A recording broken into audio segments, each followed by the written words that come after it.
Check natin FPS ng unit ni Sir Romiel, yung kanyang AK.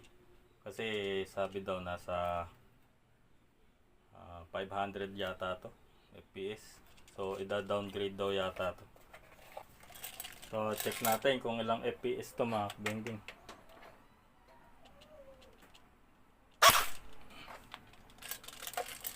$529 mga kabingbing. Sabi 550 daw to. Yan. 534. Ang taas.